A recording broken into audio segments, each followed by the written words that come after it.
Another way to categorize this class of people was to call them transients. Sometimes on Skid Row, where they had a lot of bums and winos, we'll get to them in a minute, you'd see a cheap hotel with a sign that said, "Transients Welcome." Transients were like drifters, except transients seemed to stay in cities, whereas drifters moved through small towns and rural areas. You had to move through those places because they weren't as tolerant as cities. They didn't have signs that said, "Drifters Welcome." It was usually just the opposite. Ask Clint Eastwood.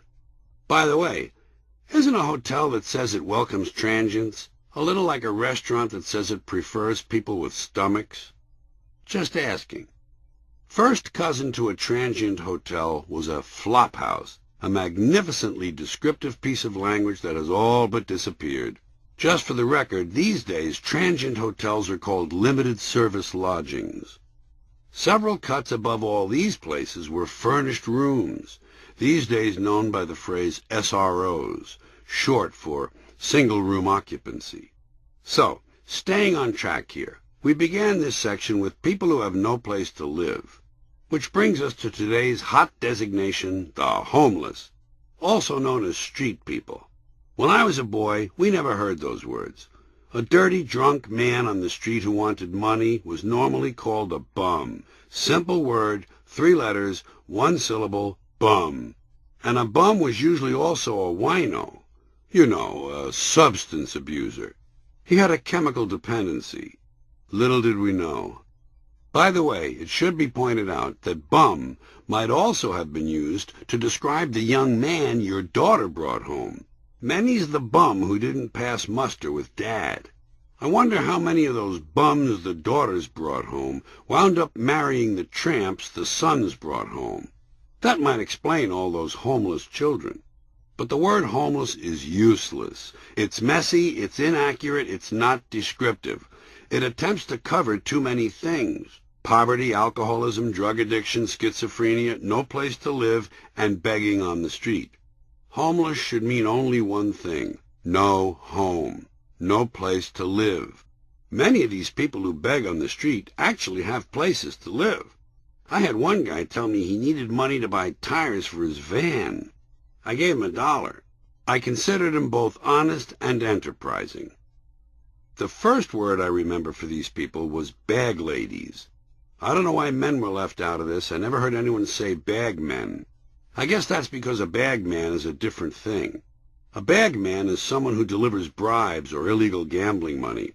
Probably in today's evasive, dishonest, politically correct language, they'd be called bag persons. In my opinion, the closest we're ever going to get to a good descriptive name for these lovable, grimy folks is street people.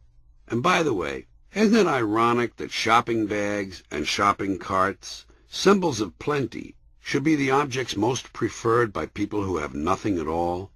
I guess if you have nothing, you need something to carry it around in, especially if you're crazy.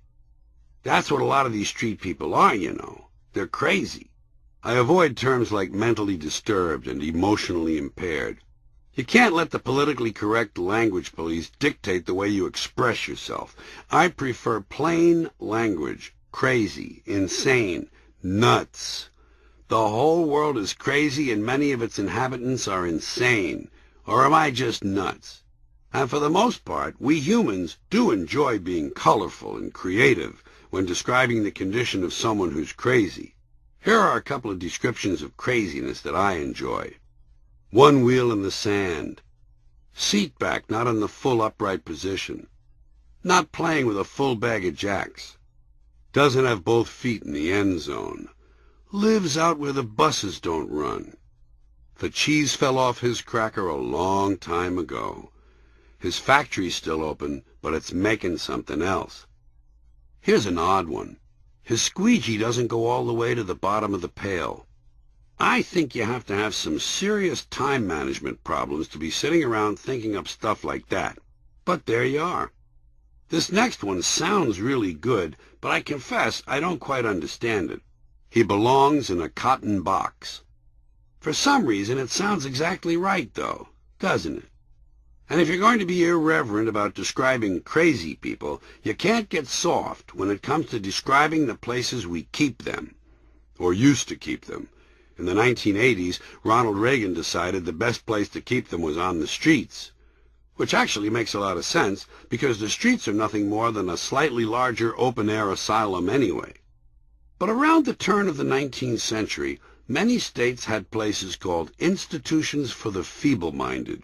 That name seemed too long for some people, so instead they referred to them as madhouses. They took him to the madhouse. Boy, was he mad. Then these places became insane asylums, mental homes, mental institutions, and finally, psychiatric facilities. I have three personal favorites. I always liked the Hoo Hoo Hotel. To me, that says it all. Here's another one that's not bad. The Puzzle Factory. It has a certain class to it, doesn't it? But if you prefer a gentler approach, you really can't beat the Enchanted Kingdom. They took him away to the Enchanted Kingdom. And guess how they took him there? The Twinkie-mobile.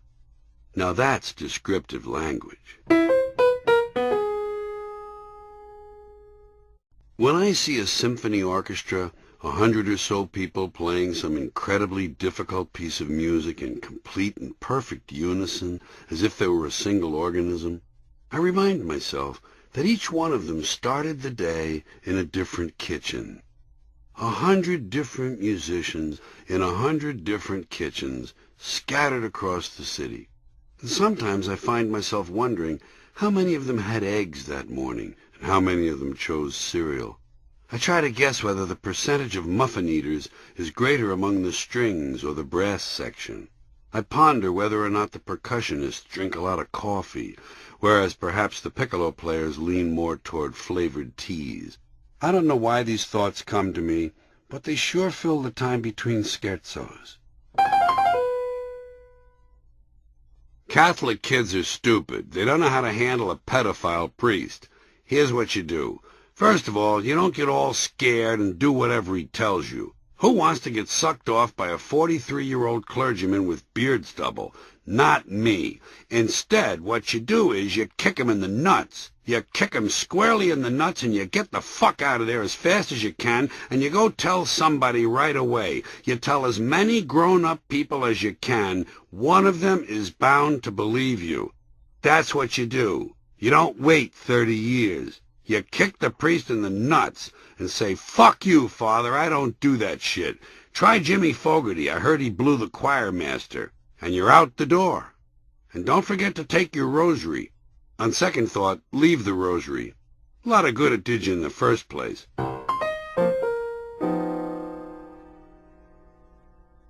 3 short stories. The Velvet Hat. She wore a velvet hat. She walked down the steps slowly, as if each one were a significant achievement. Her arm, bent severely at the elbow, pinned her purse closely to her side. The surface of the last few steps was cracked and uneven, and so she extended her tiny arm to grip the railing. At that moment, a man ran up and jammed an entire box of peppermints into her mouth. Not Martha Stewart. Vinny had just squeezed off 3 really vicious, warm, partially liquid farts, and was now trying with all his might to suck down from the back of his nose a huge gob of hardened snot that felt as big as a human embryo.